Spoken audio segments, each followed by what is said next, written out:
If you see a smoke coming out of your overhead bin, then I would attend to that immediately. You put it out with it. They have a fire extinguisher. What do you think? They have gas on a plane just in case? You never want a fire in a plane at 35,000 feet. I don't care what it is. It'll go right out. We have enough scary things.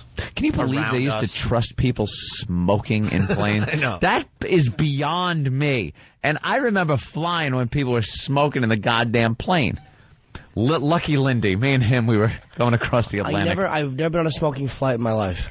Really? No, never flew on a smoking flight. It was when I was a kid. I was being, shipped back and forth from my mother to my father, back from California, back and forth. And people would just sit there. You come from a broken home. Yeah. I know. What can I say? It's very sad growing up. Get on the plane, I'd be crying because I was leaving Mommy. And then I'd get to Daddy, and then I'd cry when I had to leave Daddy and go back to Mommy.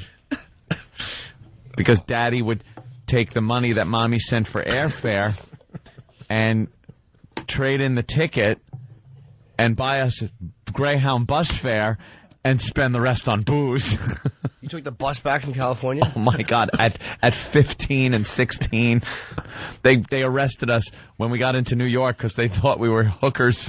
They thought we were young hookers trying to make it in the big city. Well, because you're wearing your stupid fur, the thing you were I didn't have a fur coat on. Oh, all right. But they were like arresting runaway kids. There was like a crackdown. Oh, this was just, my father, unbelievable.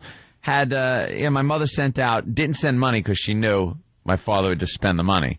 Sent out the airline tickets. She bought us airline tickets. My father cashed them in and bought us Greyhound bus tickets, handed us, I believe, $100 for both of us to get 3,000 miles on a bus with. It takes about 2 weeks.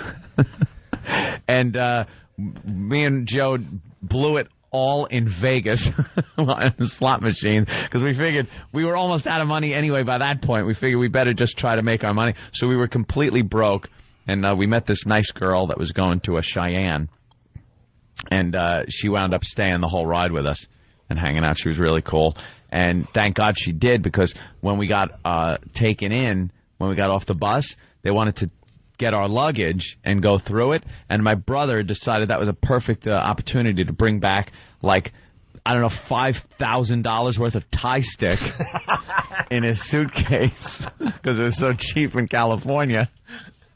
So the guy asked, get your luggage, and sent my brother down, kept me there. My brother gave it to the girl, gave that bag to the girl, and said, hold on to this, I'll be back for it.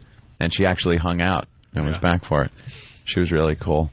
The ride, though, there was an Ouzo bum that was just completely drunk the whole time. We kept stealing his Ouzo and drinking it. We were hammered. Half of my head fell asleep for like a month because I was laying on the back of the seat. There's no way to rest on a Greyhound bus. There's a metal bar across the back, and I fell asleep on it, and it like pinched the nerve in my neck, and half my head was asleep for a month. I thought I had a stroke.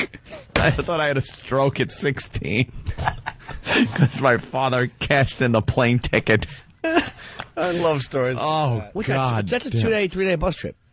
2 day, 3 day. Probably a week. It was 10 days. It was almost 2 weeks. It was 10 days. 10 days? No. They stop at every little town. Every little crap hole across the country, they stop. And they don't take a direct route. Like, they go down and then up and over. And, we were stopping in places like Cheyenne. And Whatever happened to having one of our guys take a Greyhound bus from New York to L.A.?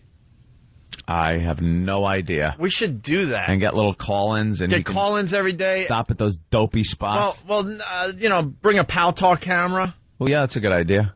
So you can watch the ride the entire time? You can watch his whole progress. Kenny. Won't be me. Well, what we're thinking of doing is having a road trip for the pests and the village people from New York to Cleveland. Village people. Village people. You mean the people from the village? I want not Sam the village to dress like people. an American Indian. Yeah, petting booth.